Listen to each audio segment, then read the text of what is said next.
cold weathers, or we get sick, or we have emotional pains, which we can recognize easily. And so that is called the suffering of suffering. And change of suffering is normally when we have experienced like collective dependent happiness. So here when we say dependent happiness, it means it's subject to change. Subject to change means when we say, right now we say sitting comfortably, it looks like we feel good, and if we recognize this as happiness or joy or comfortable.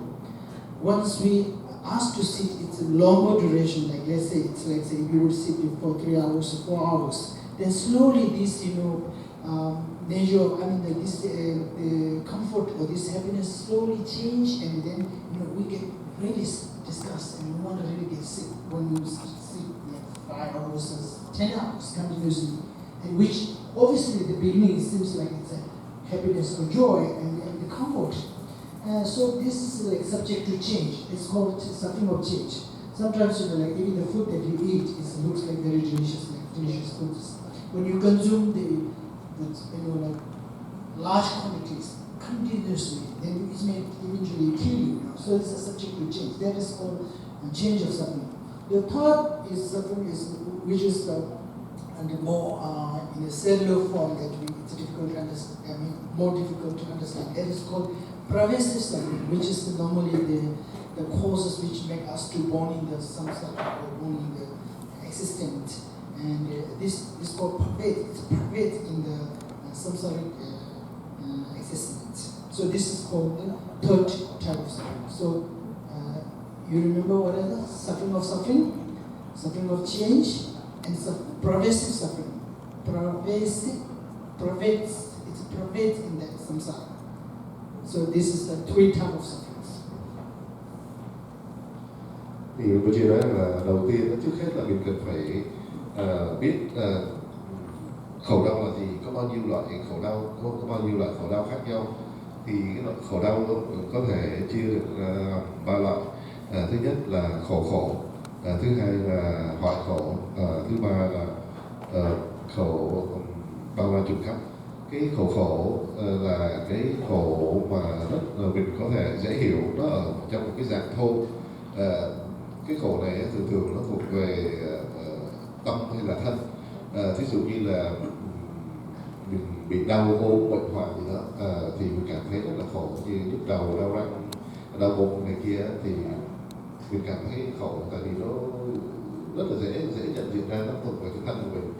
Còn cái khổ về tâm nó cũng nó vi tế hơn, nhưng mà nó cũng có thể nhận ra được. Ví dụ như là khi mình nóng giận hay là mình tức, mình oán hận hay là mình ghét thù cái gì của ai đó thì mình cũng dễ nhận ra được những cái cảm xúc phiền não đó, và những cảm xúc phiền não nó làm cho mình đau khổ.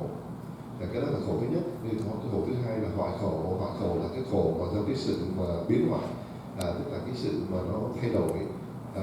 Thường ở đây là những cái khổ nó gây ra từ những cái hạnh phúc mà nó lệ thuộc vào những cái hoàn cảnh hay là những cái điều kiện xung quanh. Cho nên nó bởi vì nó là lệ thuộc vào những cái điều kiện xung quanh, cho nên khi mà những cái điều kiện xung quanh nó thay đổi thì cái hạnh phúc của mình, cái sung sướng của mình nó cũng thay đổi theo. Lúc đầu thì có thể mình cảm thấy đó là một cái cảm xúc tốt, cảm thấy vui, cảm thấy hạnh phúc, cảm thấy thoải mái. Nhưng mà rồi dần dần từ những cái cảm xúc nó thay đổi dần, rồi nó trở thành ra là khó chịu, rồi xong rồi nó trở thành là đau khổ.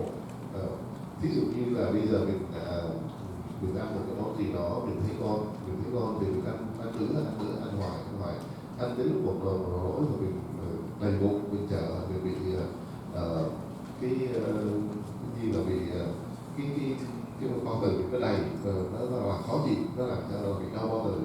Hoặc là mình ngồi một lúc hồi mình mệt thì mình cũng ngồi xuống, nhưng mà mình ngồi xuống một hồi và mình thấy lại mệt mỏi, mình lại muốn đứng lên, hay là mình muốn nằm xuống một hồi mình lại muốn ngồi dậy, mình đứng lên. Thì nó cứ như vậy, nó lúc đầu có thể cảm thấy là thoải mái, nhưng sau đó nó thay đổi, nó thành ra là đau khổ. Và cái loại đau khổ thứ ba là cái loại mà đau khổ bao la trùng khắp. Đây là cái khổ mà nó bao trùm hết tất cả 6 cõi trong cái lục đạo luân hồi.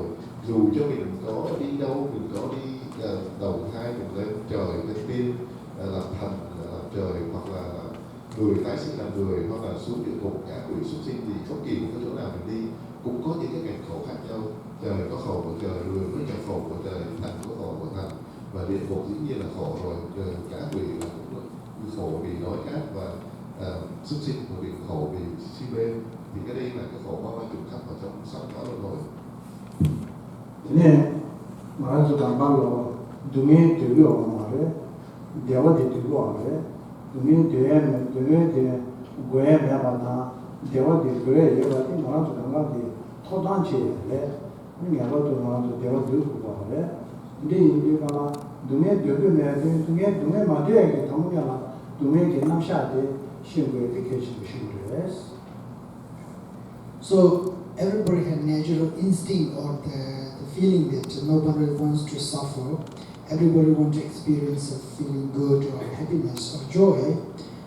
It's also obviously it is the natural right for as a being of humans. It's our right to attain the happiness and joy, and it's our right to also remove the suffering and discomfort.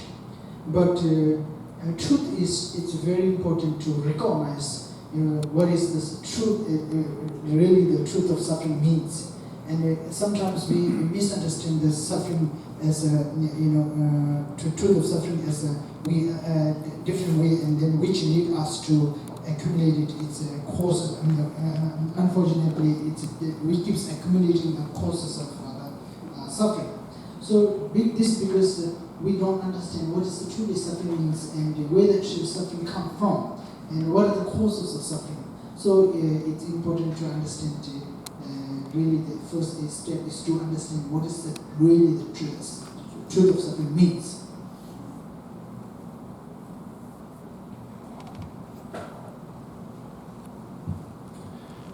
Cái bản chất của chúng sinh, bản chất của chúng sinh mà cũng như là chúng ta là con người ấy, thì tự nhiên là mình không có ai muốn khổ đau, ai cũng muốn được sung sướng hạnh phúc, chẳng có ai muốn khổ đau cả. Cho nên cái điều mà muốn được hạnh phúc, không muốn khổ đau đó, cái đó cũng giống như là một cái quyền, một cái quyền lợi của chúng ta, là chúng ta muốn đòi hỏi là chúng ta phải làm sao diệt được những cái khổ đau đó. Thì nếu mà chúng ta không hiểu được cái chân lý về cái sự khổ đau đó, thì chúng ta sẽ cứ hoài sẽ mãi cứ tiếp tục làm gây ra những cái nguyên nhân để làm cho mình khổ đau. Cho nên cái điều quan trọng đó mình phải hiểu rằng cái khổ đau nó từ đâu mà nó đến. Vì khi mà chúng ta hiểu được đó, vì đâu mà chúng ta bị khổ đau từ đâu mà nó đến, thì chúng ta mới có thể biết được cái nguyên nhân, thì chúng ta mới có thể diệt được nó, mới có thể diệt được cái khổ để có được cái hạnh phúc niết bàn.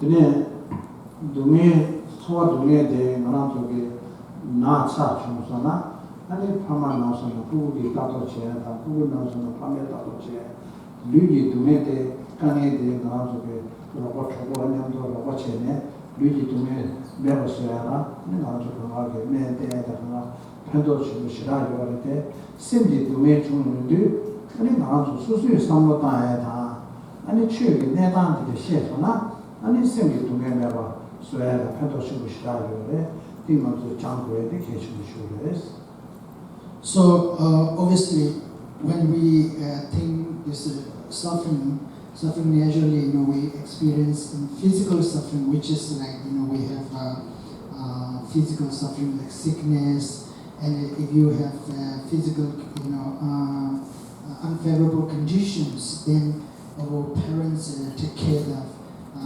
children when we were young, and then raised as those offsprings to adulthood, and then parents when they get aging, and then the children take care for them to make it like more conducive conditions. But the most complicated and most difficult is to to deal with internal suffering, which is like emotional suffering.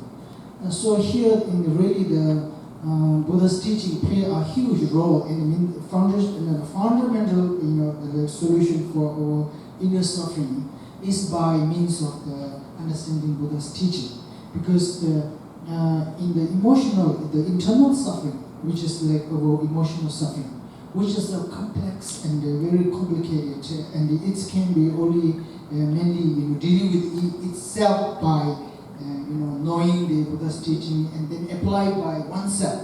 Nobody can help you to deal with your emotion. I mean, like directly, like they maybe give you some advice. Like even Buddha himself, he gave the teaching, and he taught us that how to solve the emotional problem or mental problem.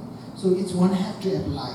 So that therefore, this means basically saying that it is very important for us to Buddhists as not as traditional follower, but it is important to learn Buddha's teaching and apply in our daily life to make our life emotionally more well-being, more well-balanced in the emotional suffering.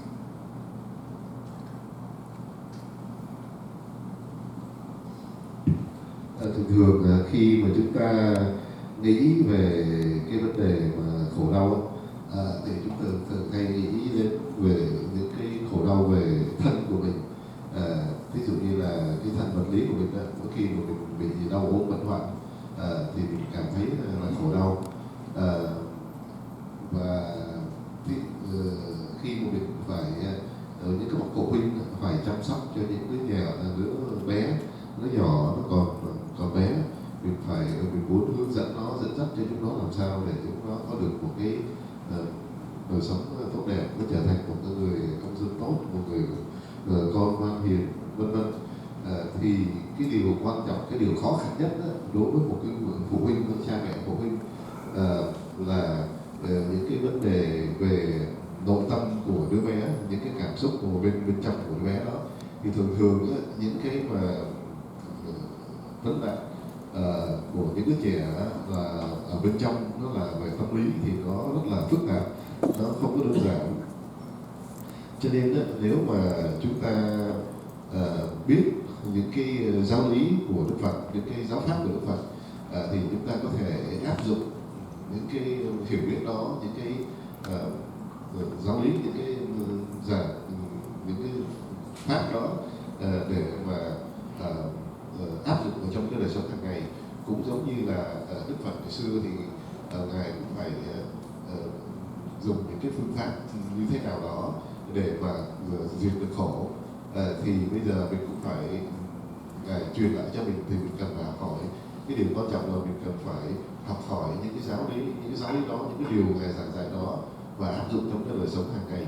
Và nếu mà mình hiểu được những cái giáo lý ngài giảng và áp dụng trong cái đời sống hàng ngày của mình đó, thì mình sẽ có được một cái cuộc đời sống quân bình, và từ cái đời sống quân bình đó nó mới sẽ giúp chúng ta diệt được những cái khổ đau.